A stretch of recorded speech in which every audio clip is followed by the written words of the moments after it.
अब हमारी एडजस्टमेंट है एक्सपेंसेस के ऊपर। एक्सपेंसेस एक्सपेंसेस में सैलरी हो सकता है, रेंट हो सकता है, और भी जो खर्चे हों। तो इसकी ट्रीटमेंट हम कैसे करेंगे? ठीक, इससे पहले हमने पढ़ा था एक रिसिप्ट एंड पेमेंट अकाउंट के बारे में, दूसरा इनकम एंड एक्सपेंडिचर के बारे में, तीसरा हमने बैलेंस शीट के बारे में सीखा था, और फोर्थ नंबर हमने सब्सक्रिप्शन के बारे में सीखा था। Subscription.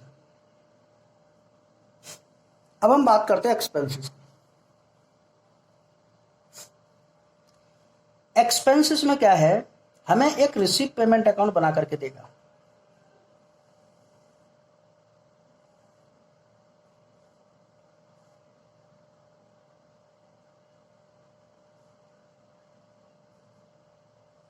Receipt and payment account,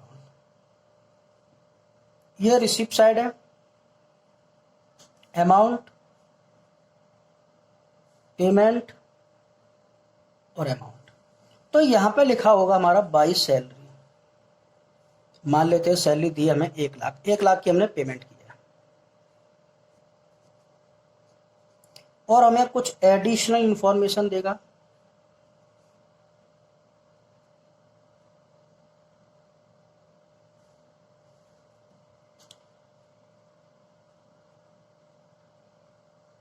outstanding salary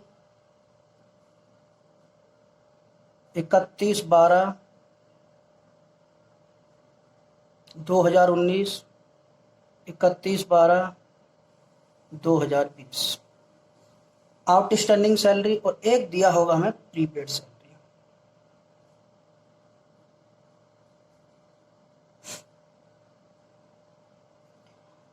opening में मान लेता हूँ 4000, क्लोजिंग में आउटस्टैंडिंग मान लेता हूँ 6000, ओपनिंग में प्रीपेड मान लेता हूँ 7000, और यहाँ पर मान लेता हूँ 12000। ये हमारी एडजस्टमेंट है। अब हमें इसकी ट्रीटमेंट करनी है, और ये होगा year for the year ended 31 March 2020 का। यानी हमारा जो फाइनेंशियल ईयर है 1/4/2019 टू 31 मार्च 2020। अब हमसे एक तो ये बनवाएगा, प्रिपेयर करवाएगा receipt and payment account. Receipt payment account बना हुआ है। Income and expenditure account prepare करवाएगा। इनकम एंड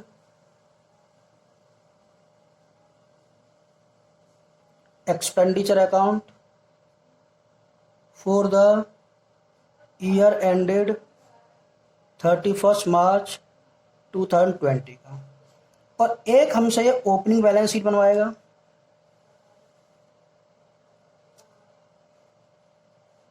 और एक हमसे ये क्लोजिंग बैलेंस शीट बनवाएगा।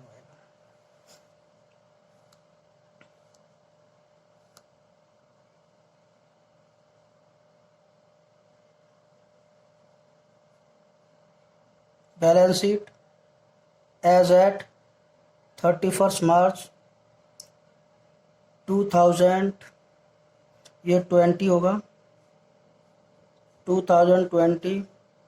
ये ओपनिंग के लोगे तो 19 होगा ये, और बैलेंस शीट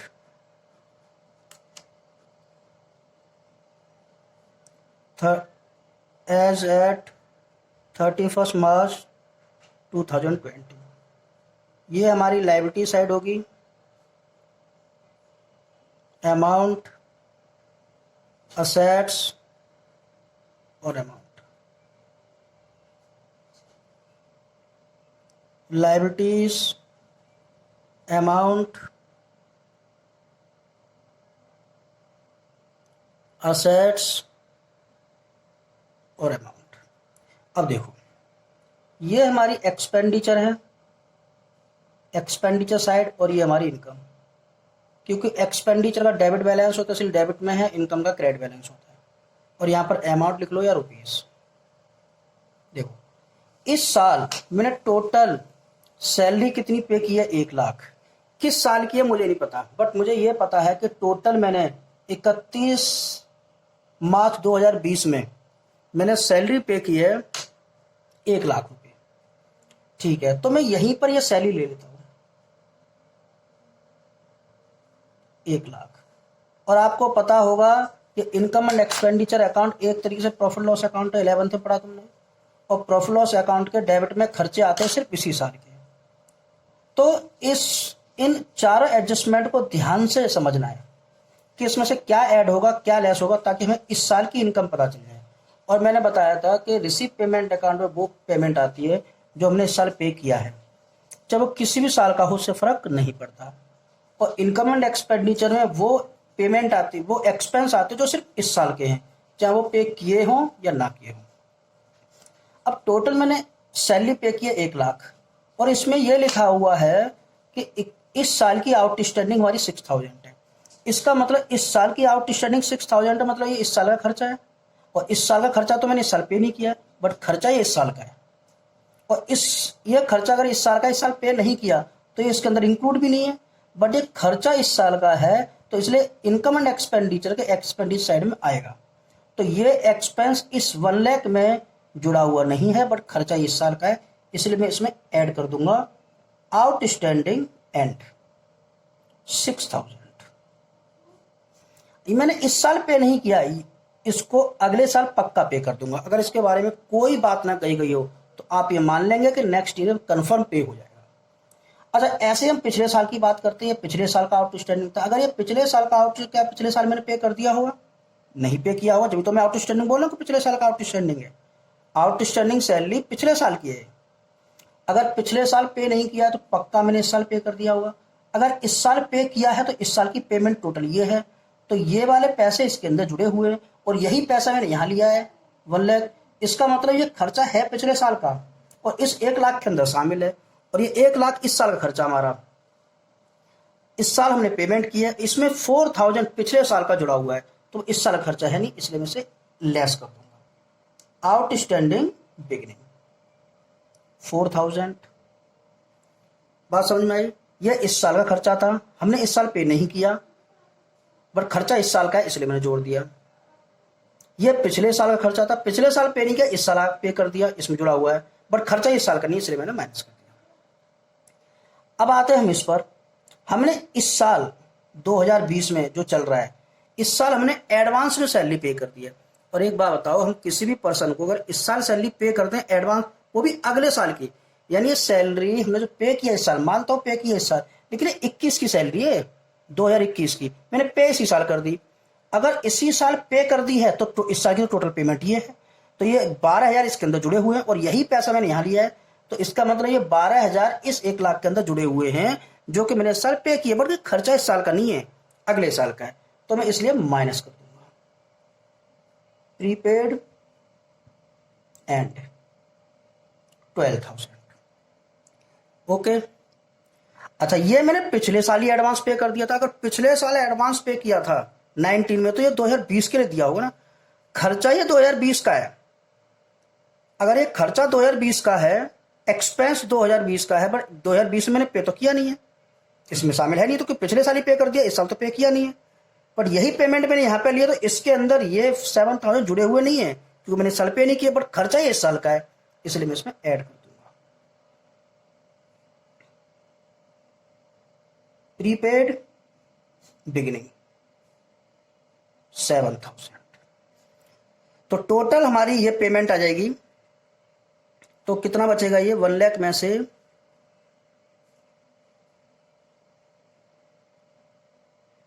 इसको हम 16000 को माइनस करेंगे, 10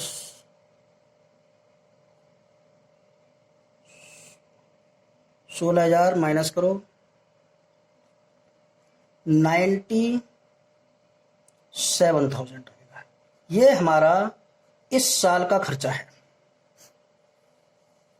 मतलब इस साल मैंने टोटल पेमेंट किया है इतने की, बट इस साल का मेरा खर्चा है इतने का। ठीक है। अच्छा, आउटस्टैंडिंग सैलरी का मतलब होता है लायबिलिटीज, क्योंकि मुझे देनी है, अभी देनी है।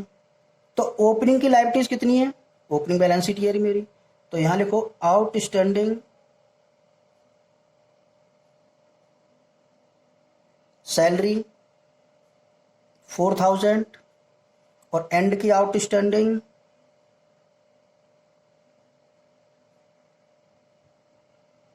सैलरी 6000। बिगिनिंग में ओपनिंग मैंने कितनी एडवांस पे कर रखी थी, और जो एडवांस हमने सैलरी पे कर रखी है वो हमारी असेट्स होती है। तो यहाँ पे लिखो प्रीपेड सैलरी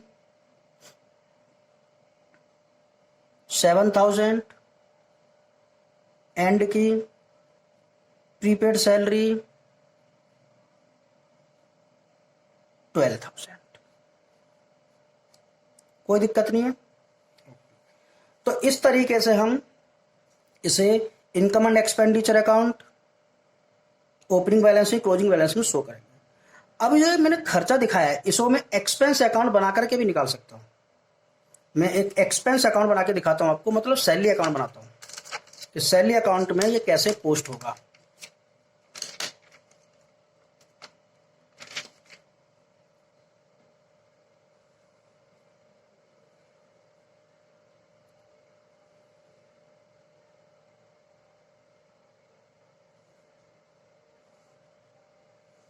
सैलरी अकाउंट,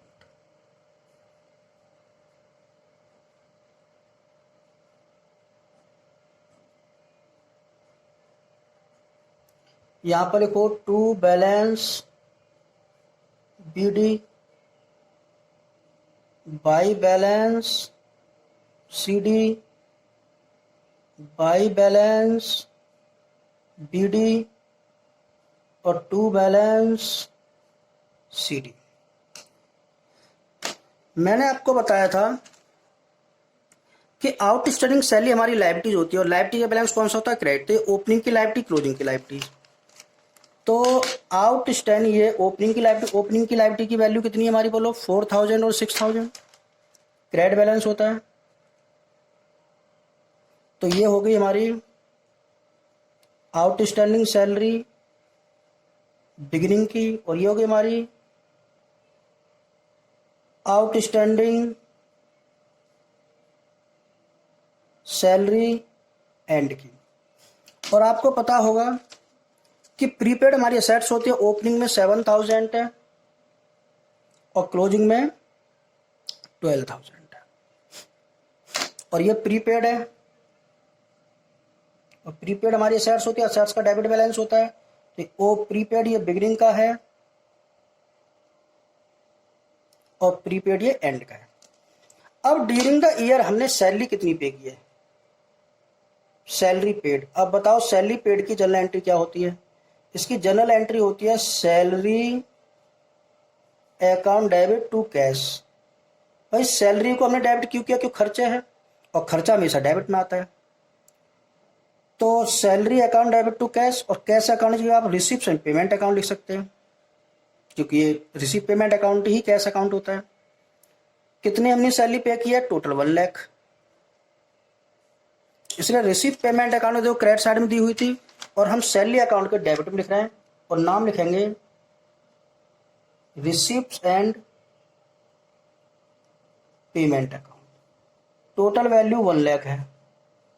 इससे जो इनकम एंड एक्सपेंडिचर का डेबिट साइड में जो वैल्यू जानी है वो पता चल जाएगा। तो हम इसे किससे क्लोज करेंगे? Income and expenditure. ये हमारा बैलेंसिंग फिगर में आ जाएगा। तो आप इसको जोड़ेंगे तो हमारा आएगा 1,13,000, 1,13,000। इसमें अगर 16,000 माइनस करेंगे तो 97,000 आपका बच जाएगा, और यही अमाउंट इनकम एंड एक्सपेंडिचर के डेबिट में जाता है। चाहिए था। अब आपको अकाउंट बना के भी पता चल गया किस तरीके से इसको शो करना है, कोई प्रॉब्लम नहीं है इसमें। आप इसे पार्टिकुलर लिख लेना, अमाउंट, पार्टिकुलर्स और अमाउंट। तो हमने दोनों बातें कर ली कि सब्सक्रिप्शन की ट्रीटमेंट कैसे होती है, सैलरी एक्सपेंस की ट्रीटमेंट कैसे होती है। सब्सक्रिप्शन के बारे में हमने पूरी बात सीख ली। उसके बाद एक्सपेंस की बात भी हमने पूरी कर ली।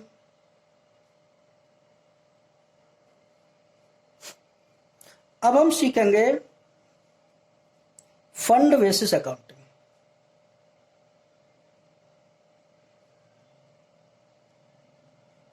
फंड बेसिस अकाउंटिंग क्या होता है? ठीक है,